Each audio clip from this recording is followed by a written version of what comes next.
आप सुन रहे हैं जगत गुरु तत्वदर्शी संत रामपाल जी महाराज द्वारा लिखी पुस्तक जीने की राह का पेज नंबर 35।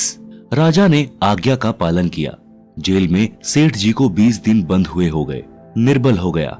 संत जेल में गया, प्रत्येक बंदी से मिला। सेठ जी को देखकर संत ने पूछा, कहाँ के रहने वाले हो, क्या नाम है? सेठ बोला, हे महाराज, आपने पहचाना नहीं, मैं किरोड़ी मल हूँ, चंदन की दुकान वाला। संत जी बोले, अरे किरोड़ी मल, तुम दुर्बल कैसे हो गए? कुछ खाते पीते नहीं? अरे फलों की टोकरी भी भरी है, दूध का लोटा भरा है, थाली में हलवा खीर रखी है। सेठ जी बोले, हे महाराज, मौत की सजा सुना रखी है। कसम खाकर कहता हूं कि मैं निर्दोष हूं, बचा लो महाराज, मेरे छोटे छोटे बच्चे हैं। संत जी बोले, भाई मरना तो सबने है, फिर क्या डरना, खा पीकर मौज कर। सेठ जी ने सलाखों में से हाथ निकालकर चरण पकड़ लिए। बोला, बचा लो महाराज, कुछ ना खाया पिया जाता, चांदनी चौदस दिखे से। संत ने कहा, सेठ किरोड़ी मल, जैसे आज तेरे को चांदनी चौदस को मृत्यु निश्चित दिखाई दे रही है, इसी प्रकार साधु संतों को अपनी चांदनी चौदस दिखाई देती है, चाहे 40 वर्ष बाद हो। आप अध्यात्म ज्ञानहीन प्राणी मस्ती मारते हो और अचानक मौत ले जाती है, कुछ नहीं कर पाते। ऐसे ही मुझे अपनी मृत्यु का दिन दिखाई देता है, जो 40 वर्ष बाद आना है। इस कारण से खाना पीना ठीक ठीक ही लिया जाता है। मस्ती मन में कभी नहीं आती, परमात्मा की याद बनी रहती है। आपकी ज्ञान की आंखों पर अज्ञान की पट्टी बंधी है, जो सत्संग में खोली जाती है, जिससे जीने की राह मिल जाती है, मोक्ष प्राप्त होता है। संत ने राजा से कहकर सेठ को बरी करवा दिया। सेठ ने नाम लेकर कल्याण करवाया। विवाह के पश्चात की यात्रा। विवाह के पश्चात पति पत्नी का कर्तव्य बन जाता है कि एक दूसरे पर अपना विश्वास कायम रखे। भावार्थ है कि दोनों जति सती की मर्यादा का निर्वाह करें। पति को अटल विश्वास हो कि मेरी पत्नी अन्य पुरुष को कभी समर्पित नहीं हो सकती, चाहे वह कितना ही सुंदर तथा धनी हो। इस प्रकार पत्नी को अटल विश्वास हो कि मेरा पति अन्य औरत से प्रभावित होकर मिलन नहीं कर सकता, चाहे स्वर्ग से कोई अप्सरा भी आ जाए। एक कथा, एक फौजी जवान था। उसकी पत्नी सती यानी पतिव्रता थी। यह बात उसने अपने साथियों को फौज में बता दी। यह बात राजा के मंत्री शेर खान, जो कि मुसलमान था, उसके पास पहुंची तो उसने राजा को बताई और इस झूठ सच की जांच करने की प्रार्थना की। राजा ने सभा लगाई तथा उस फौजी चाप सिंह चौहान को बुलाया। सभा में राजा ने पूछा कि आप कह रहे हो कि आपकी पत्नी पतिव्रता है, वह अन्य पुरुष से किसी लालच में मिलन नहीं कर सकती। फौजी चाप सिंह ने कहा कि यह 100% सत्य है। राजा ने कहा कि यदि झूठ पाई तो? फौजी ने कहा कि जो सजा आप दे मंजूर होगी। आप सुन रहे हैं जगत गुरु तत्वदर्शी संत रामपाल जी महाराज द्वारा लिखी पुस्तक जीने की राह का पेज नंबर 36। शेर खान मंत्री ने कहा कि राजा जी, यह परीक्षा मैं स्वयं करूंगा। राजा ने कहा कि ठीक है। चाप सिंह ने कहा कि मेरे विवाह के समय मिली सुहाग की निशानी, एक पटका यानी कपड़े का परना तथा कटारी यानी बड़ा चाकू मेरी पत्नी नहीं दे सकती। यदि शेर खान यह ले आया तो मैं हार मान लूंगा तथा मेरी पत्नी के शरीर का कोई चिन्ह बता देना, मैं मान लूंगा कि मेरी पत्नी धर्म से गिर गई है। शेर खान ने चाप सिंह के नगर में जाकर एक मुखबिर स्त्री से कहा कि एक चाप सिंह फौजी की पत्नी रहती है, उसके साथ मेरा मिलन करा दे, तेरे को बहुत धन दूंगा। उस स्त्री ने कहा कि यह किसी कीमत पर संभव नहीं है। फिर शेर खान ने कहा कि किसी तरह उसके घर से विवाह में मिलने वाली सुहाग की निशानी, पटका तथा कटारी ला दे, चाहे चुरा कर ला दे, तथा चाप सिंह की पत्नी सोमवती के गुप्तांग के पास या जांग सांथल पर कोई निशान हो तो वह पता कर दे। वह स्त्री मेहमान बनकर चाप सिंह की नकली बुआ बनकर सोमवती के घर गई। सोमवती के विवाह के समय तथा पश्चात चाप सिंह की बुआ आई नहीं थी। बीमार होने के कारण विवाह में भी नहीं आ सकी थी। कई दिन रुकी। सोमवती को स्नान करते देखा तो निकट जाकर उसके सुंदर शरीर की प्रशंसा के बहाने अंग अंग देखा। सोमवती के गुप्तांग के पास एक बड़ा तिल था। यह सब निशानी देखकर मुखबिर, पटका तथा कटारी चुरा कर ले गई और शेर खान मंत्री ने राजा को बताया कि मैं उसके साथ मिलन करके आया हूँ। उसकी जांग में काला तिल है। यह सुहाग की वस्तु पतिव्रता किसी को नहीं देती। मेरे प्रेम में तथा धन के लालच में मेरे को दी है। राजा ने सभा लगाई, चाप सिंह को बुलाया, कहा कि यह पटका तथा कटारी किसकी है। चाप सिंह ने ध्यान से देखा तथा स्वीकारा कि मेरी है। शेर खान ने कहा कि और बताऊं? सुन, तेरी पत्नी की दाई जांग पर गुप्तांग के पास काला तिल है। चाप सिंह ने कहा कि यह सब सत्य है, परंतु मेरी पत्नी अपने धर्म से नहीं गिर सकती। राजा ने कहा कि तू अब भी वही रट लगा रहा है, तू झूठा है। तेरे को आज से 1 महीने बाद फांसी दे दी जाएगी। तेरी जो अंतिम इच्छा हो वह बता। चाप सिंह ने कहा कि मैं अपनी पत्नी से मिलना चाहता हूँ। राजा ने आज्ञा दे दी। चाप सिंह अपनी पत्नी के पास गया, उसको बेवफाई के कारण ऊंच नीच कहा और बताया कि मेरे को उस दिन तेरे कारण फांसी लगेगी। सोमवती ने बताया कि आपकी बुआ का नाम लेकर एक स्त्री आई थी। उसने मेरे अंग का चिन्ह देखा तथा पटका और कटारी चुरा कर ले गई। चाप सिंह ने बताया कि मंत्री शेर खान आया था, उसने यह सब षड्यंत्र रचा है। चाप सिंह वापस लौट गया। फांसी वाले दिन से 1 सप्ताह पहले सोमवती राजा की नगरी में एक नर्तकी यानी नाचने वाली बनकर गई और राजा को नृत्य दिखाने के लिए कहा। राजा ने आज्ञा दे दी। पूरे सभासद उपस्थित थे। मंत्री शेर खान भी उपस्थित था। नर्तकी के नृत्य से राजा अति प्रसन्न हुआ तथा नर्तिका से कहा कि मांगो, क्या मांगती हो? मैं अति प्रसन्न हूँ। नर्तकी ने कहा कि वचनबद्ध हो जाओ, तब मांगूंगी। आप सुन रहे हैं जगत गुरु तत्वदर्शी संत रामपाल जी महाराज द्वारा लिखी पुस्तक जीने की राह का पेज नंबर 37। राजा ने कहा कि राज्य के अतिरिक्त कुछ भी मांग, मैं वचनबद्ध हूँ। नर्तकी ने कहा कि आपकी सभा में मेरा चोर है, मेरे घर से चोरी करके लाया है। शेर खान मंत्री नाम है, उसको फांसी की सजा दी जाए। शेर खान ने राजा से पूछा कि बता शेर खान, कितनी सच्चाई है? शेर खान बोला कि हे परवरदिगार, मैंने तो इस औरत की आज से पहले कभी शक्ल भी नहीं देखी थी। तब सोमवती ने कहा कि यदि आपने मेरी शक्ल भी नहीं देखी थी तो ये पटका और कटारी किसके घर से लाया? मैं उस चाप सिंह की पतिव्रता पत्नी हूँ जिसे तेरी झूठ के कारण फांसी दी जा रही है। चाप सिंह को बुलाया गया। राजा ने चाप सिंह को आधा राज्य सौंप दिया और क्षमा कर दिया तथा शेर खान मंत्री को फांसी की सजा दी गई। धन्य है ऐसी बेटियां जिन पर नाज है भारत को। गरीब दास जी को परमेश्वर कबीर जी ने बताया था कि तुरा न तीखा कूदना, पुरुष नहीं रणधीर, नहीं पद्मनी नगर में या मोटी तकसीर।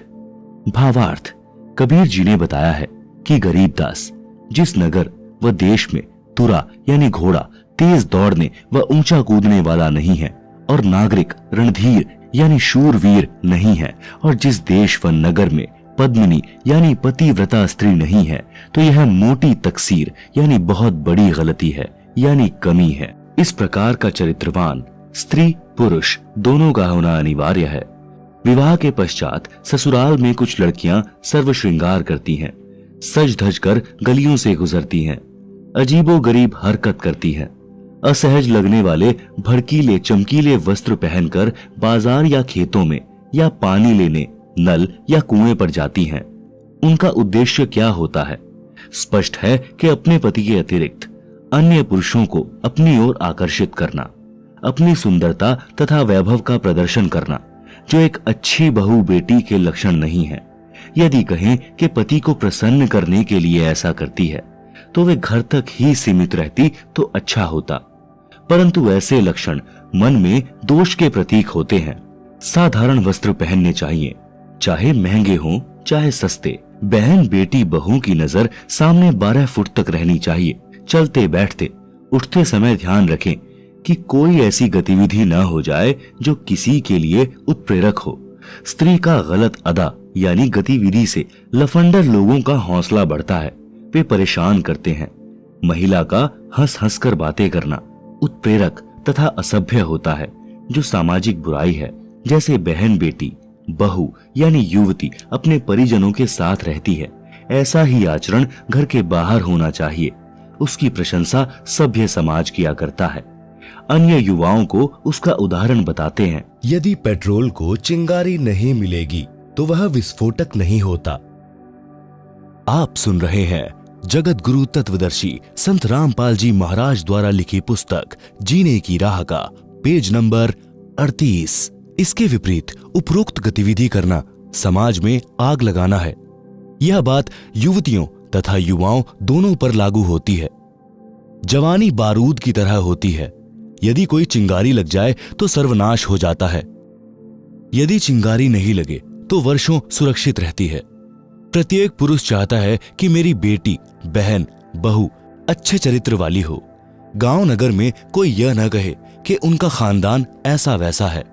जब हम किसी युवती को देखते हैं और मन में दोष उत्पन्न हो तो तुरंत विचार करें कि यदि कोई हमारी बेटी, बहन, बहू के विषय में गलत विचार करे तथा दुष्कर्म के उद्देश्य से कुछ अटपटी गतिविधि यानी व्यंग करके अपने दुष्विचारों को प्रकट करे, गलत संकेत करे, आंखों को चटकाए, मटकाए, टेढ़ी नजर से देखे, यानी ऐसी गलत हरकत करे तो कैसा लगेगा?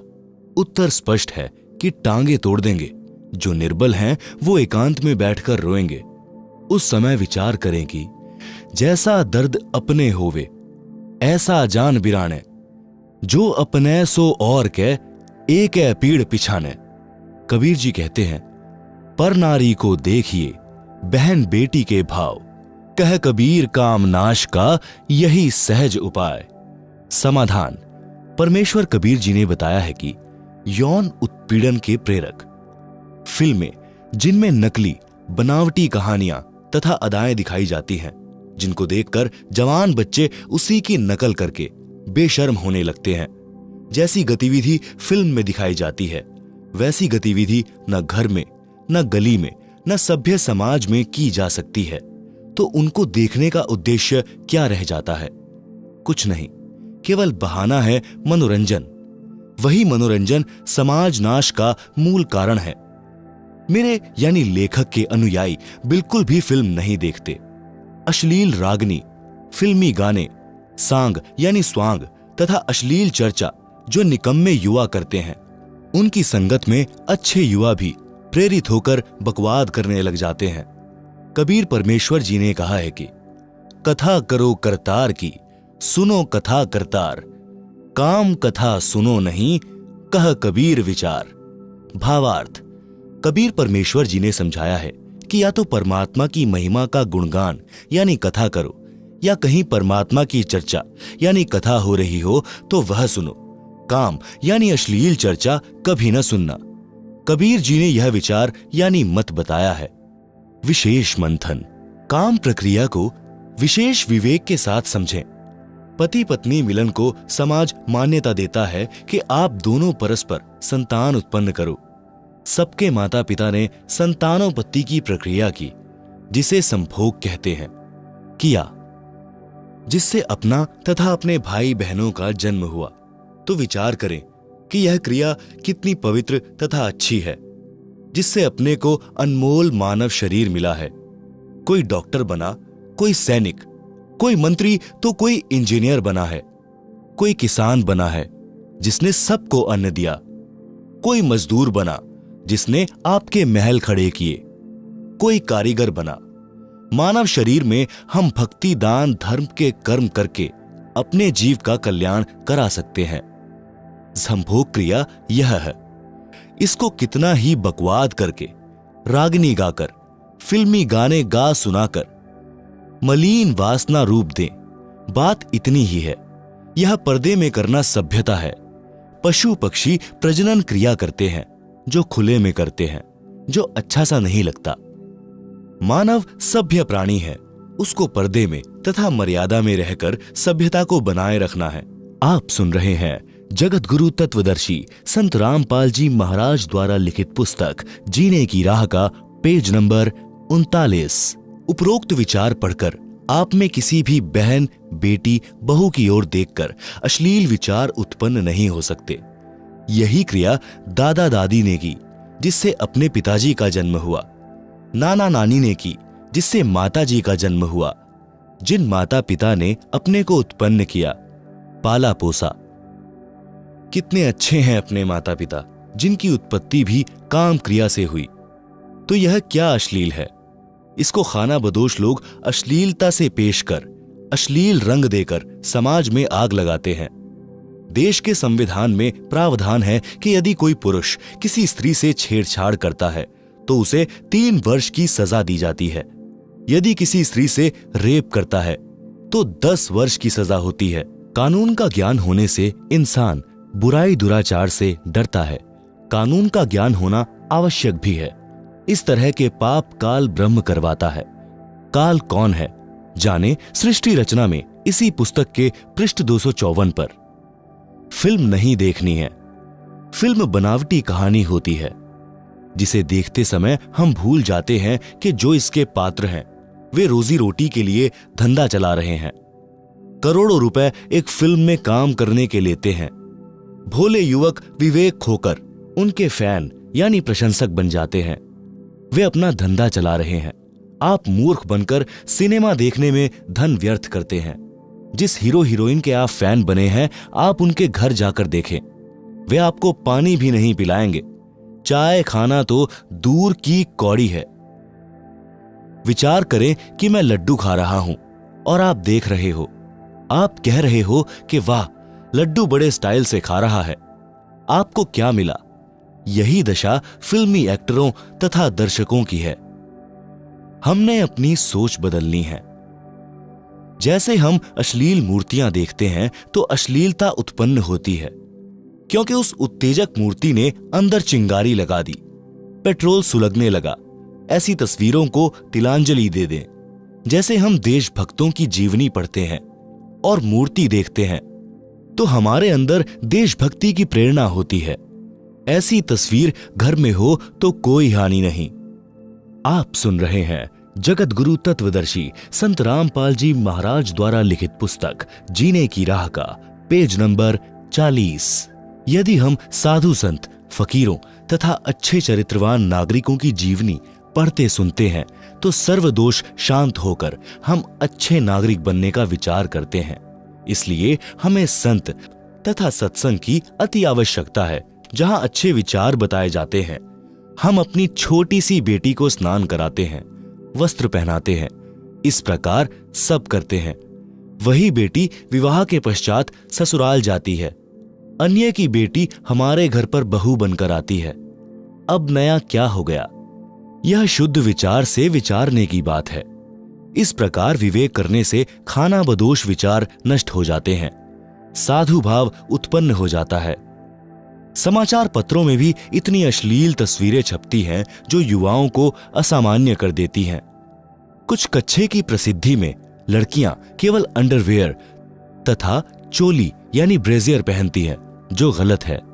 इसी प्रकार पुरुष भी अंडरवेयर यानी कच्छे की प्रसिद्धि के लिए केवल कच्छा पहनकर खड़े दिखाई देते हैं, जो महानीचता का प्रतीक है। इनको बंद किया जाना चाहिए। इसके लिए सभ्य संगठन की आवश्यकता है, जो संवैधानिक तरीके से इस प्रकार की अश्लीलता को बंद कराने के लिए संघर्ष करे तथा मानव को चरित्रवान, दयावान बनाने के लिए अच्छी पुस्तकें उपलब्ध करवाए, सत्संग की व्यवस्था करवाए। अच्छे विचार सुनने वाले बच्चे संयमी होते हैं। देखने में आता है कि जिस बेटी का पति विवाह के कुछ दिन पश्चात फौज में अपनी ड्यूटी पर चला गया, लगभग 8-9 महीने छुट्टी पर नहीं आता। कुछ बेटियों के पति अपने रोजगार के लिए विदेश चले जाते हैं और 3 वर्ष तक भी नहीं लौटते। वे बेटियां संयम से रहती हैं, किसी गैर पुरुष को स्वप्न में भी नहीं देखती। ये उत्तम खानदान की बेटियां हैं। पुरुष भी इतने दिन संयम में रहता है। वे बच्चे ऊंचे घर के हैं, असल खानदान के होते हैं।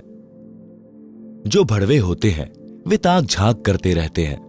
सिर के बालों की नए स्टाइल से कटिंग कराकर, काले पीले चश्मे लगाकर गली गली में कुत्तों की तरह फिरते हैं। वे खानाबदोश होते हैं। वे किसी गलत हरकत को करके बसे बसाए घर को उजाड़ देते हैं, क्योंकि वे किसी बहन बेटी को 19-21 कहेंगे जिससे झगड़ा होगा। लड़ाई का रूप न जाने कहां तक विशाल हो जाए। किसी की मृत्यु भी हो सकती है। उस एक भड़वे ने 2 घरों का नाश कर दिया। इसलिए अपने बच्चों को बचपन से ही सत्संग के वचन सुनाकर विचारवान तथा चरित्रवान बनाना चाहिए। चरित्रवान की कथा। एक शुकदेव ऋषि थे। वे श्री वेदव्यास के पुत्र थे। एक दिन वे दीक्षा लेने के उद्देश्य से राजा जनक जी के पास मिथिला नगरी में गए।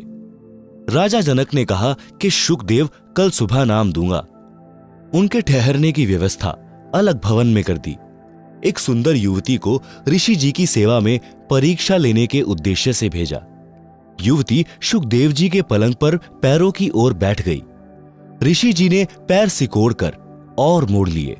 युवती ऋषि जी की ओर निकट हुई तो उठकर खड़े हो गए। कहा कि हे बहन, आप अच्छे घर की बेटी दिखाई देती हो, कृपया कमरे से बाहर जाएं, नहीं तो मैं चला जाता हूं। लड़की चली गई। राजा जनक से बताया कि सुच्चा व्यक्ति है, ऐसे ऐसे हुआ। सुबह राजा जनक जी ने ऋषि शुकदेव जी से पूछा कि आपसे मिलने स्त्री आई थी।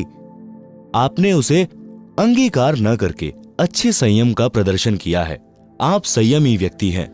धन्य हैं आपके माता पिता। आप सुन रहे हैं जगत गुरु तत्वदर्शी संत रामपाल जी महाराज द्वारा लिखित पुस्तक जीने की राह का पेज नंबर 41। कबीर परमेश्वर जी के विचार इनसे भी उच्च तथा श्रेष्ठ हैं। वे कहते हैं कि ऋषि शुकदेव भी आत्मज्ञानी नहीं था, क्योंकि जब युवती शुकदेव के पलंग पर बैठी तो शुकदेव ने उसे स्त्री समझकर अपने शरीर से छूने नहीं दिया और खड़ा होकर बाहर जाने की तैयारी कर दी। इससे स्पष्ट है कि शुकदेव जी को आत्मज्ञान नहीं था। विचार करें कि यदि युवती के स्थान पर युवक बैठ जाता तो शुकदेव जी क्या करते? वे उससे कुशल मंगल पूछते और पलंग छोड़कर खड़े नहीं होते। कहते कि भैया, पलंग एक ही है, आप पलंग पर विश्राम करो, मैं नीचे पृथ्वी पर आसन लगा लेता हूं।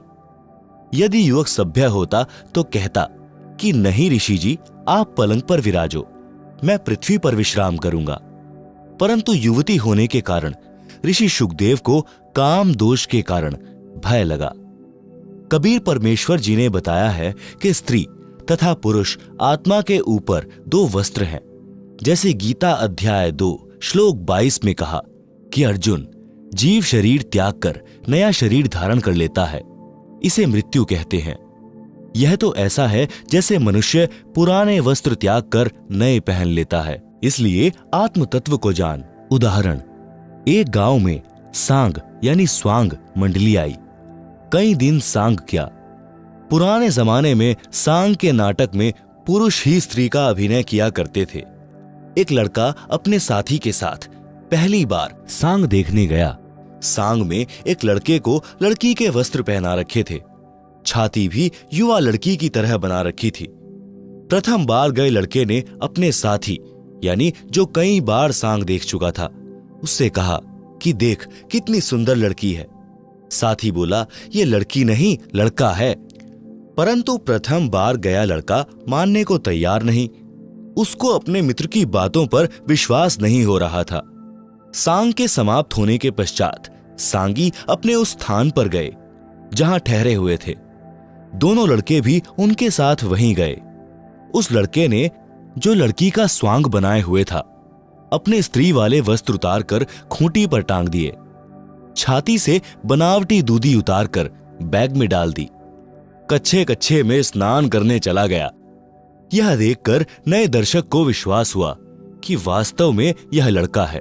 अगले दिन उस लड़के दर्शक को वह लड़की के वेश में लड़के में लड़की वाली मलिन वासना दिल में नहीं आई। उसे लड़का दिखाई दे रहा था। इसी प्रकार यदि शुकदेव ऋषि को अध्यात्म विवेक से आत्मज्ञान होता तो उससे स्त्री नहीं आत्मा रूप में पुरुष समझकर कहता कि आप पलंग पर विराजो, मैं पृथ्वी पर विश्राम करता हूं। साधु, संत, फकीर इस विचारधारा से जीवन जीते हैं, साधना करके मोक्ष प्राप्त करते हैं। आप सुन रहे हैं जगत गुरु तत्वदर्शी संत रामपाल जी महाराज द्वारा लिखित पुस्तक जीने की राह का पेज नंबर 42। संगत का प्रभाव तथा विश्वास प्रभु का। एक गांव में एक व्यक्ति के विवाह को 10-12 वर्ष हो चुके थे। संतान नहीं हुई थी। उसी गांव से बाहर लगभग 2 किलोमीटर की दूरी पर एक आश्रम था। उसमें एक सिद्ध संत रहता था। वह गांव में से भिक्षा मांग कर लाता था। उसको 3-4 या अधिक दिन खाता रहता था। एक दिन वह उस घर से भिक्षा लेने गया जिस व्यक्ति को कोई संतान नहीं थी। स्त्री पुरुष दोनों ने साधु जी से पुत्र प्राप्ति के लिए चरण पकड़कर प्रार्थना की। साधु ने कहा कि एक शर्त पर संतान हो सकती है। स्त्री पुरुष ने पूछा कि बताओ। साधु ने कहा कि प्रथम पुत्र उत्पन्न होगा, 2 वर्ष होने के पश्चात मुझे चढ़ाना होगा, उसे मैं अपना उत्तराधिकारी बनाऊंगा। आपको मंजूर हो तो बताओ। उसके पश्चात लड़की होगी, फिर एक पुत्र होगा। दोनों ने उस शर्त को स्वीकार कर लिया। साधु के आशीर्वाद से 10वें महीने पुत्र हुआ। 2 वर्ष का होने पर साधु को सौंप दिया। उस समय स्त्री फिर गर्भवती थी। उसने कन्या को जन्म दिया। फिर एक पुत्र और हुआ, जिस कारण से साधु की महिमा और अधिक हो गई। उस आश्रम में युवा लड़कियों का प्रवेश निषेध था। जब वह लड़का 16 वर्ष का हुआ तो एक दिन गुरुजी को छाती में स्तन के पास फोड़ा हो गया, जिस कारण साधु जी दर्द के कारण व्याकुल रहने लगा। जड़ी बूटी बनाकर उस फोड़े पर लगाई। 4-5 दिन में वह फोड़ा फूटकर ठीक हुआ। तब साधु सामान्य हुआ। कुछ दिन के पश्चात साधु को बुखार हो गया। वृद्धावस्था व बुखार के कारण उत्पन्न कमजोरी की वजह से चलने फिरने में असमर्थ हो गया। साधु ने उस शिष्य को कभी गांव में भिक्षा लेने नहीं भेजा था, यह विचार करके कि कहीं जवान लड़का गांव में लड़कों के साथ बैठकर बुरी संगत में पड़कर कोई गलती ना कर दे, कहीं विवाह करने की प्रेरणा न हो जाए। परंतु उस दिन विवश होकर साधु ने अपने शिष्य से कहा कि बेटा भिक्षा मांग कर ला और गांव में प्रथम गली में चौथे घर से जो मिले उसे लेकर आ जाना, आगे मत जाना। लड़का गुरुजी के आदेशानुसार उसी घर के द्वार पर गया और बोला, अलख निरंजन। उस घर से एक 14 वर्षीय लड़की भिक्षा डालने के लिए द्वार पर आई तो साधु लड़का उस लड़की की छाती की ओर गौर से देख रहा था। लड़की ने देख लिया कि साधु की दृष्टि में दोष है। लड़की बोली कि ले बाबा भिक्षा। साधु बोला, हे माई की बेटी, तेरी छाती पर 2 फोड़े हुए हैं, आप आश्रम में आ जाना, तेरे फोड़े गुरुजी ठीक कर देंगे। हे माई की बेटी, आपको बहुत पीड़ा हो रही होगी, मेरे गुरुजी को तो एक ही फोड़े ने दुखी कर रखा था।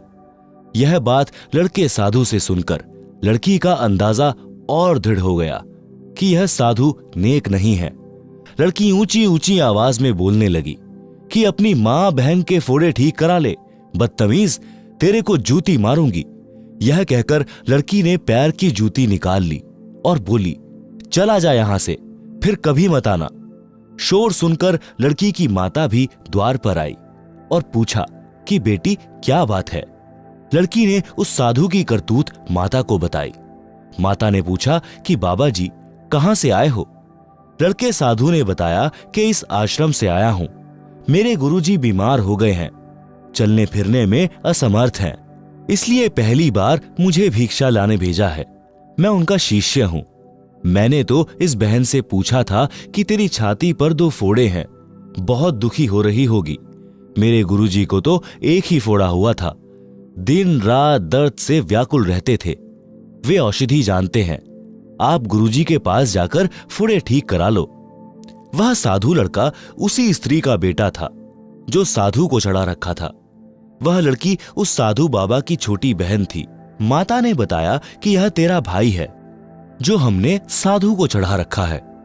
यह दुनियादारी की खराब बातों से बचा है, इसको कुछ भी पता नहीं है। जो दोष बेटी तुझे लगा वह इस तेरे भाई में नहीं है। यह तो पाक साफ आत्मा से बोल रहा था। तूने गांव के चंचल युवकों वाली शरारत के अनुसार विचार करके धमकाया। माई ने बताया कि साधु जी, मेरी बेटी की छाती पर फोड़े नहीं हैं, ये दूधी हैं, देख जैसे मेरी छाती पर है। इसका विवाह करेंगे, इसको संतान उत्पन्न होगी, तब इन दूधियों से इससे बच्चे दूध पिएंगे। साधु बच्चा बोला, हे माई, इसका विवाह कब होगा? कब इसको संतान होगी? माई ने बताया कि कभी 3-4 वर्ष के पश्चात विवाह करेंगे, फिर 2-3 वर्ष पश्चात संतान होगी। आप सुन रहे हैं जगत गुरु तत्वदर्शी संत रामपाल जी महाराज द्वारा लिखी पुस्तक जीने की राह का पेज नंबर 43। साधु लड़के ने आध्यात्मिक दृष्टिकोण से विचार किया कि परमात्मा को जन्म लेने वाले बच्चे की कितनी चिंता है। उसके जन्म से 7-8 वर्ष पूर्व ही दूध पीने की व्यवस्था कर रखी है। क्या वह हमारे खाने की व्यवस्था आश्रम में नहीं करेगा? हम तो गुरु शिष्य उस परमात्मा के भरोसे बैठे हैं। आज के बाद भिक्षा मांगना बंद। यह विचार कर रहा था कि माई ने पूछा, बाबा जी क्या चिंता कर रहे हो? साधु बोला कि माई, चिंता समाप्त। यह कहकर भिक्षा सहित झोली यानी थैला गली में फेंक कर आश्रम खाली हाथ आया तो गुरुजी ने पूछा कि भिक्षा क्यों नहीं लाया? झोली किसी ने छीन ली क्या? लड़के ने बताया कि गुरुजी, जब परमात्मा बच्चे के जन्म लेने से 7-8 वर्ष पूर्व ही सर्व खाने की व्यवस्था करता है तो क्या अपनी आश्रम में नहीं करेगा? अवश्य करेगा। इसलिए मैं झोली गली में फेंक आया। साधु समझ गया कि यह कामचोर रास्ते में झोली फेंक कर आ गया कि रोज भिक्षा लेने जाना पड़ेगा। साधु विवश था, कुछ नहीं बोला। सोचा कि कल मैं दुखी सुखी होकर जैसे तैसे स्वयं भिक्षा लाऊंगा। जब साधु बालक झोली तथा भिक्षा गली में फेंक कर आश्रम में चला गया तो परमात्मा ने नगर के कुछ व्यक्तियों में प्रेरणा की कि बड़े बाबा अस्वस्थ हैं। छोटे बाबा को किसी ने कुछ कह दिया। वह भिक्षा व झोली दोनों फेंक कर चला गया। साधु भूखा है, बच्चा भी भूखा रहेगा। यह विचार करके अच्छा भोजन तैयार किया। खीर फुलके दाल बनाकर पहले एक लेकर पहुंचा और साधु से कहा कि छोटा बाबा जी किसी के कहने पर रुष्ट होकर भिक्षा नहीं लाया, झोली भिक्षा फेंक आया, आप भोजन खाओ। साधु ने कहा कि पहले बालक को खिलाओ। बालक बोला कि पहले गुरुजी खाएंगे फिर चेला खाएगा। साधु भोजन खाने लगा। इतने में दूसरा हलवा पूरी छोले लेकर आ गया। इस प्रकार लगभग 10 व्यक्ति गांव के यही विचार करके भोजन लेकर आश्रम में पहुंचे। चेला बोला कि वाह भगवान, हमें पता नहीं था कि आप कितने अच्छे हो, इसीलिए आपके नाम की चिंता कम, भोजन की अधिक रहती थी। गांव वालों ने नंबर बांध लिया कि एक दिन एक घर से साधुओं का भोजन भेजा जाए। ऐसा ही हुआ। आप सुन रहे हैं जगत गुरु तत्वदर्शी संत रामपाल जी महाराज द्वारा लिखित पुस्तक जीने की राह का पेज नंबर 44। शिक्षा। जैसी संगत वैसी रंगत। अपना दोष दूसरे में दिखता है। परमात्मा पर विश्वास बिना भक्त अधूरा है। मांगकर खाना भी शास्त्र विरुद्ध है, क्योंकि यदि भक्त की श्रद्धा तथा भावना सच्ची है तो परमात्मा व्यवस्था कर देता है। परंतु गृहस्थी के कर्म करके भोजन ग्रहण करना सर्वोत्तम है। साधु संत का कर्म सत्संग करना, भक्ति करना है। यदि सच्ची श्रद्धा से करता है तो उसे मांगने की आवश्यकता नहीं पड़ेगी। संत गरीबदास जी ने परमात्मा कबीर जी से प्राप्त ज्ञान से अपनी अमृतवाणी में कहा है कि वैराग प्रकरण के अंग से कुछ वाणी। गरीब नट पेरना कांजर सांशी मांगत है भटियारे, जाकी तारी लागी तत में मोती देत उधारे। गरीब द्रौपद सुता के चीर बढ़ाए बिन ही ताने काते, सकल मनोरथ पूर्ण साहिब तुम क्यों मांगन जाते। गरीब आपते आवे रत्न बराबर, मांग्या आवे लोहा, लक्षण नहीं जोग के जोगी जा बसिया बन खोहा। गरीब तू का कारण फिरे कूकरा, सतघर फिर आवे, ये तो लक्षण नहीं जोग के क्यों बाणा बिरदल जावे। गरीब जिनको आत्मज्ञान नहीं है वे मांगे रे भाई, चावल चून इकट्ठा करके ब्याज बधावे जाई। गरीब जो मांगे सो भड़वा कहिए, दर दर फिरे अज्ञानी, योगी योग संपूर्ण जिसका जो मांग न पीवे पानी। गरीब कद नारद जमात चलाई, व्यास न टुकड़ा मांग्या। वशिष्ठ विश्वामित्र ज्ञानी, शब्द विहंगम जाग्या। गरीब, कबीर पुरुष के बालद आई, 9 लख बोड़ी लाहा। केशव से बण जारे जिसके, देवै यज्ञ जुलाहा। भावार्थ, उपरोक्त वाणियों का भाव है कि जो सत्य भक्ति शास्त्र अनुकूल नहीं करते, वे साधु वेश बनाकर ऐसे मांगते फिरते हैं जैसे कुत्ता टूक रोटी के लिए 70 घरों में जाता है। जैसे अन्य जाति वाले नट पेरने, कांजर व सांशी लोग रोटी के लिए भटकते थे। यदि साधु भी ऐसे ही करता है तो उसकी साधना में त्रुटि है। परमेश्वर कबीर जी अपना दैनिक कर्म जुलाहे का करते थे तथा सत्य साधना भी करते थे। वे सत्संग भी करते थे। सत्य भक्ति करने वाले की परमात्मा कैसे सहायता करता है, यह प्रमाण स्वयं कबीर जी ने दिया है। कथा इस प्रकार है। आप सुन रहे हैं जगत गुरु तत्वदर्शी संत रामपाल जी महाराज द्वारा लिखित पुस्तक जीने की राह का पेज नंबर 45। परमेश्वर कबीर जी द्वारा काशी शहर में भोजन भंडारा यानी लंगर यानी धर्म यज्ञ की व्यवस्था करना। शेख तकी सब मुसलमानों का मुखिया अर्थात मुख्य पीर था, जो पहले से ही परमेश्वर कबीर जी से खार खाए था, अर्थात पहले से ही ईर्ष्या करता था। सर्व ब्राह्मणों तथा मुल्ला काजियों व शेख तकी ने मजलिस यानी मीटिंग करके षड्यंत्र के तहत योजना बनाई कि कबीर निर्धन व्यक्ति है, इसके नाम से पत्र भेज दो कि कबीर जी काशी में बहुत बड़े सेठ हैं। उनका पूरा पता है कबीर पुत्र नूर अली अंसारी, जुलाहों वाली कॉलोनी, काशी शहर। कबीर जी 3 दिन का धर्म भोजन भंडारा करेंगे। सर्व साधु संत आमंत्रित हैं। प्रतिदिन प्रत्येक भोजन करने वाले को एक दोहर यानी जो उस समय का सबसे कीमती कंबल के स्थान पर माना जाता था, एक मोहर यानी 10 ग्राम स्वर्ण से बनी गोलाकार की मोहर दक्षिणा देंगे।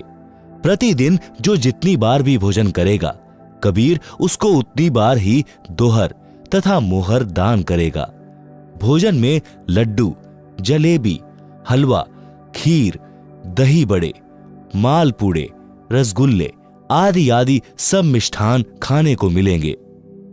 सूखा सीधा यानी आटा चावल, दाल आदि सूखे जो बिना पकाए हुए, घी बुरा भी दिया जाएगा। एक पत्र शेख तकी ने अपने नाम तथा दिल्ली के बादशाह सिकंदर लोधी के नाम भी भिजवाया। निश्चित दिन से पहले वाली रात्रि को ही साधु संत भक्त एकत्रित होने लगे। अगले दिन भंडारा होना था। परमेश्वर कबीर जी को संत रविदास जी ने बताया कि आपके नाम के पत्र लेकर लगभग 18 लाख साधु संत व भक्त काशी शहर में आए हैं, भंडारा खाने के लिए आमंत्रित हैं। कबीर जी अब तो अपने को काशी त्याग कर कहीं और जाना पड़ेगा। कबीर जी तो जानी जान थे, फिर भी अभिनय कर रहे थे। बोले, रविदास जी झोपड़ी के अंदर बैठ जा, सांकल लगा ले, अपने आप झक मारकर चले जाएंगे, हम बाहर निकलेंगे ही नहीं। परमेश्वर कबीर जी अपनी राजधानी सत्यलोक में पहुंचे। वहां से 9 लाख बैलों के ऊपर गधों जैसा बोरा यानी थैला रखकर उनमें पका पकाया सर्व सामान भरकर तथा सूखा सामान यानी चावल, आटा, खांड, बुरा, दाल, घी आदि भरकर पृथ्वी पर उतरे। सत्यलोक से ही सेवादार आए। परमेश्वर कबीर जी ने स्वयं बंजारे का रूप बनाया और अपना नाम केशव बताया। दिल्ली के सिकंदर बादशाह तथा उसका धार्मिक पीर शेख तकी भी आया। काशी में भोजन भंडारा चल रहा था। सबको प्रत्येक भोजन के पश्चात एक दोहर तथा एक मोहर यानी 10 ग्राम सोना दक्षिणा दी जा रही थी। कई बेईमान संत तो दिन में 4-4 बार भोजन करके चारों बार दोहर तथा मोहर ले रहे थे। कुछ सूखा सीधा यानी चावल, खांड, घी, दाल, आटा भी ले रहे थे। आप सुन रहे हैं जगत गुरु तत्वदर्शी संत रामपाल जी महाराज द्वारा लिखित पुस्तक जीने की राह का पेज नंबर 46। यह सब देखकर शेख तकी ने तो रोने जैसी शक्ल बना ली। सिकंदर लोदी राजा के साथ उस टेंट में गया जिसमें केशव नाम से स्वयं कबीर जी वेश बदलकर बंजारे यानी उस समय के व्यापारियों को बंजारे कहते थे के रूप में बैठे थे। सिकंदर लोधी राजा ने पूछा, आप कौन हैं? क्या नाम है? आप जी का कबीर जी से क्या संबंध है? केशव रूप में बैठे परमात्मा जी ने कहा कि मेरा नाम केशव है, मैं बंजारा हूं। कबीर जी मेरे पगड़ी बदल मित्र हैं। मेरे पास उनका पत्र गया था कि एक छोटा सा भंडारा यानी भोजन कराने का आयोजन यानी लंगर का आयोजन करना है, कुछ सामान लेते आइएगा। उनके आदेश का पालन करते हुए सेवक हाजिर है, भंडारा चल रहा है। शेख तकी तो कलेजा पकड़कर जमीन पर बैठ गया जब यह सुना कि एक छोटा सा भंडारा करना है जहां पर 18 लाख व्यक्ति भोजन करने आए हैं। प्रत्येक को दोहर तथा मोहर और आटा, दाल, चावल, घी, खांड भी सूखा सीधा रूप में दिए जा रहे हैं। इसको छोटा सा भंडारा कह रहे हैं। परंतु ईर्ष्या की अग्नि में जलता हुआ विश्राम गृह में चला गया जहां पर राजा ठहरा हुआ था। सिकंदर लोधी ने केशव से पूछा, कबीर जी क्यों नहीं आए? केशव ने उत्तर दिया कि उनका गुलाम जो बैठा है उनको तकलीफ उठाने की क्या आवश्यकता, जब इच्छा होगी आ जाएंगे। यह भंडारा तो 3 दिन चलना है। सिकंदर लोधी हाथी पर बैठकर अंगरक्षकों के साथ कबीर जी की झोपड़ी पर गए। हाथी से उतरकर राजा ने दरवाजे पर दस्तक दी, कहा, परवरदिगार दरवाजा खोलो, आपका बच्चा सिकंदर आया है। कबीर परमेश्वर जी ने कहा, हे राजन, कुछ व्यक्ति मेरे पीछे पड़े हैं, प्रतिदिन कोई ना कोई नया षड्यंत्र रचकर परेशान करते हैं। आज झूठा पत्र डालकर लाखों व्यक्ति बुलाए हैं। मैं निर्धन जुलाहा कपड़े बुनकर परिवार पोषण कर रहा हूं। मेरे पास भोजन भंडारा यानी लंगर करवाने तथा दक्षिणा देने के लिए धन नहीं है। मैं रात्रि में परिवार सहित काशी नगर को त्याग कर कहीं दूर स्थान पर चला जाऊंगा। मैं दरवाजा नहीं खोलूंगा। सिकंदर सम्राट बोला, हे कादिर अल्लाह यानी समर्थ परमात्मा, मैंने आपको पहचाना है। आप मुझे नहीं बहका सकते। आपने चौपड़ के खुले स्थान पर कैसे भंडारा लगाया है? आपका मित्र केशव आया है, अपार खाद्य सामग्री लाया है। लाखों लोग भोजन करके आपकी जय जयकार कर रहे हैं, आपका दर्शन करना चाहते हैं। एक बार किवाड़ खोलकर अपने गुलाम सिकंदर को दर्शन तो दो। कबीर जी ने संत रविदास जी से कहा कि खोल दो किवाड़। दरवाजा खुलते ही सिकंदर राजा ने जूती उतारकर मुकुट सहित दंडवत प्रणाम किया। फिर काशी में चल रहे भोजन भंडारे में चलने की विनय की। जब कबीर परमात्मा झोपड़ी से बाहर निकले तो आकाश से सुंदर मुकुट आया और परमात्मा कबीर जी के सिर पर सुशोभित हुआ तथा आसमान से सुगंधित फूल बरसने लगे। राजा ने कबीर परमेश्वर जी को हाथी पर चढ़ने की प्रार्थना की। कबीर जी ने रविदास जी को साथ लिया। राजा, रविदास जी तथा परमात्मा कबीर जी तीनों हाथी पर चढ़कर भंडारा स्थल पर आए। सबसे कबीर सेठ का परिचय कराया तथा केशव रूप में स्वयं डबल रोल करके उपस्थित संत भक्तों को प्रश्न उत्तर करके सत्संग सुनाया जो 24 घंटे तक चला। कई लाख संतों ने अपनी गलत भक्ति त्याग कर कबीर जी से दीक्षा ली, अपना कल्याण कराया। भंडारे के समापन के बाद जब बचा हुआ सब सामान तथा टेंट बैलों पर लादकर चलने लगे, उस समय सिकंदर लोधी राजा तथा शेख तकी, केशव तथा कबीर जी एक स्थान पर खड़े थे। सब बैल तथा साथ आए सेवक जो बंजारों की वेशभूषा में थे गंगा पार करके चले गए। कुछ ही देर के बाद सिकंदर लोधी राजा ने केशव से कहा, आप जाइए, आपके बैल तथा साथी जा रहे हैं। जिस ओर बैल तथा बंजारे गए थे उधर राजा ने देखा तो कोई भी नहीं था। आश्चर्यचकित होकर राजा ने पूछा, कबीर जी, वे बैल तथा बंजारे इतनी शीघ्र कहां चले गए? उसी समय देखते देखते केशव भी परमेश्वर कबीर जी के शरीर में समा गए। अकेले कबीर जी खड़े थे। सब माजरा यानी रहस्य समझकर सिकंदर लोधी राजा ने कहा कि कबीर जी, यह सब लीला आपकी ही थी। आप स्वयं परमात्मा हो। शेख तकी के तो तन मन में ईर्ष्या की आग लग गई। कहने लगा, ऐसे ऐसे भंडारे हम 100 कर दें। यह क्या भंडारा किया है, महोछा किया है। आप सुन रहे हैं जगत गुरु तत्वदर्शी संत रामपाल जी महाराज द्वारा लिखित पुस्तक जीने की राह का पेज नंबर 47। महोछा उस अनुष्ठान को कहते हैं जो किसी गुरु द्वारा किसी वृद्ध की गति करने के लिए थोपा जाता है। उसके लिए सब घटिया सामान लगाया जाता है। जग जौनार करना उस अनुष्ठान को कहते हैं जो विशेष खुशी के अवसर पर किया जाता है, जिसमें अनुष्ठान करने वाला दिल खोलकर रुपए लगाता है। संत गरीबदास जी ने कहा है कि कोई कहे जग जौनार करी है, कोई कहे महोछा, बड़े बड़ाई किया करें, गाली काढ़े औछा। शब्दार्थ, उस सभोज यानी भोजन भंडारे को देखकर नेक व्यक्ति तो कह रहे थे कि जग जौनार यानी दिल खोलकर धर्म में रुपया खर्च करके धर्म का कार्य किया है, यानी धर्म यज्ञ करके जीवन वार की है, यानी भोजन खिलाया है।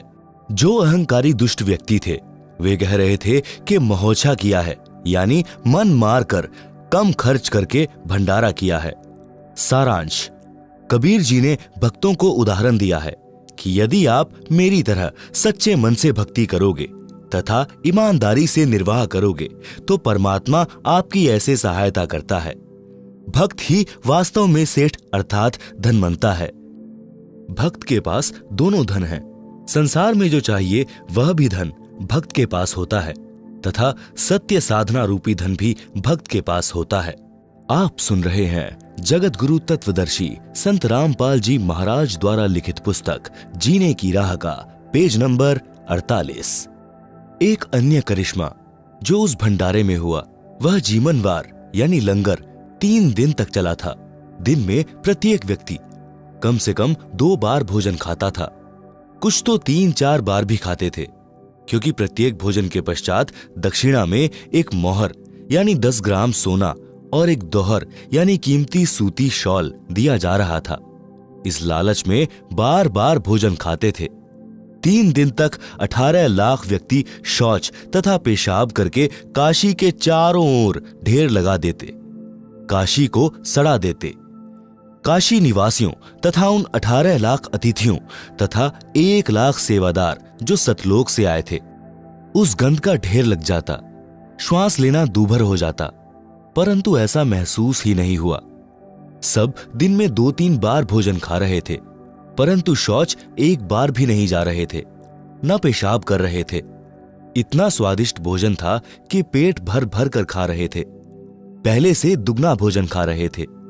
उन सबको मध्य के दिन टेंशन यानी चिंता हुई कि न तो पेट भारी है, भूख भी ठीक लग रही है, कहीं रोगी न हो जाएं। सतलोक से आए सेवकों को समस्या बताई तो उन्होंने कहा कि यह भोजन ऐसी जड़ी बूटियां डालकर बनाया है जिससे यह शरीर में ही समा जाएगा। हम तो प्रतिदिन यही भोजन अपने लंगर में बनाते हैं, यही खाते हैं। हम कभी शौच नहीं जाते तथा न पेशाब करते। आप निश्चिंत रहो।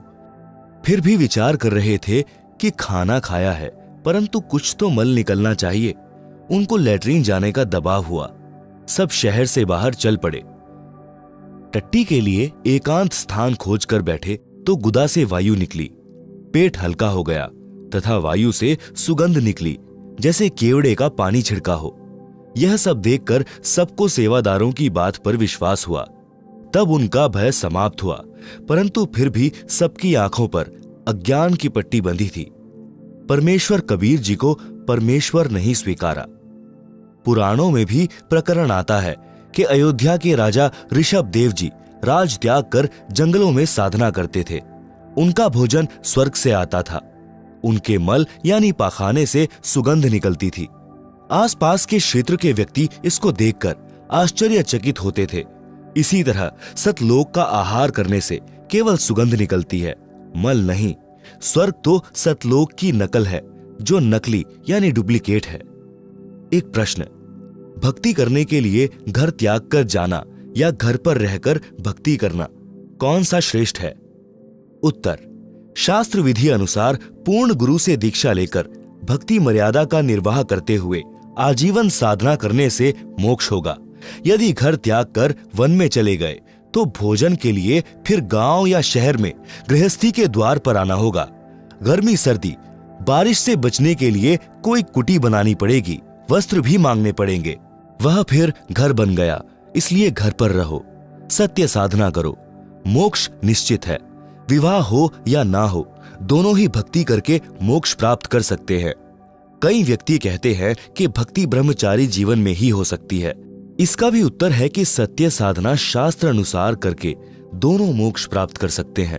आप सुन रहे हैं जगत गुरु तत्वदर्शी संत रामपाल जी महाराज द्वारा लिखित पुस्तक जीने की राह का पेज नंबर 49। उदाहरण, हम मानते हैं कि भक्त ध्रुव जी तथा भक्त प्रहलाद जी ने मोक्ष प्राप्त किया है। इन दोनों ने विवाह कराया था, बच्चे भी थे। प्रहलाद जी का पुत्र बैलोचन था, पोता राजा बलि था जिसने 100 यज्ञ की थी। भगवान ने 52 रूप धारण करके 3 कदम जमीन दक्षिणा में मांगी थी। जो कहते हैं कि ब्रह्मचारी पुरुष ही मोक्ष के अधिकारी हैं, तो विचार करें कि हिजड़े यानी खुसरे तो सदा ही ब्रह्मचारी हैं, वे तो और अधिक अधिकारी हुए। सत्य साधना करने से हिजड़े, ब्रह्मचारी, गृहस्थी तथा स्त्री सब मोक्ष प्राप्त कर लेते हैं। संत गरीब दास जी ने कबीर जी के ज्ञान को बताया है कि गरीब डेरे डांडे खुश रहो, खुसरे लहे ना मोक्ष। ध्रुव प्रहलाद पार हुए, फिर डेरे यानी घर में क्या दोष। गरीब केले की कोपीन है, फूल पात फल खाई, नर का मुख नहीं देखते, बस्ती निकट नहीं जाई। गरीब वे जंगल के रोज हैं, जो मनुष्यों बिद के जाही, निज दिन फिरो उजाड़ में, यू साई पावे नाही। गरीब गाड़ी बाहो घर रहो, खेती करो खुशहाल, साई सिर पर राखिए, सही भक्त हर लाल। भावार्थ, वाणी संख्या 1 का भाव ऊपर बता दिया है। वाणी संख्या 2-3 का भावार्थ। कुछ व्यक्ति बता रहे थे कि हम संतों की खोज में पहाड़ों जंगलों में गए। एक जगह जंगल में एक साधु रहता था। उसके विषय में वहां के आसपास के गांव वाले बता रहे थे कि वह साधु पर्दे पर केले के पत्ते लंगोट रूप में बांधता है और जंगल में पत्ते फल फूल खाता है। गांव के निकट भी नहीं आता, मनुष्य का तो मुख भी नहीं देखता। देखते ही पूरी गति से भागकर जंगल में चला जाता है। लोग कह रहे थे कि जिसको भी उसके दर्शन हो जाते हैं माला माल हो जाता है। हम कई दिन तक दर्शन के लिए उस जंगल में सुबह जाते और शाम तक रहते। एक दिन भागते की पीठ पीठ दिखी, दर्शन हो जाते तो 12 हो जाते। विचार करें कि ऐसा व्यक्ति अपराधी होता है जो पुलिस से बचने के लिए ढोंग किए है। संत गरीब दास जी ने ऐसे व्यक्ति को रोज यानी नील गाय की उपमा दी है, जो आदमियों से डरकर बिदककर भागते फिरते हैं। ऐसे व्यक्ति चाहे दिन रात जंगल उजाड़ में भटको, परमात्मा प्राप्त नहीं हो सकता। वाणी संख्या 4 का भावार्थ।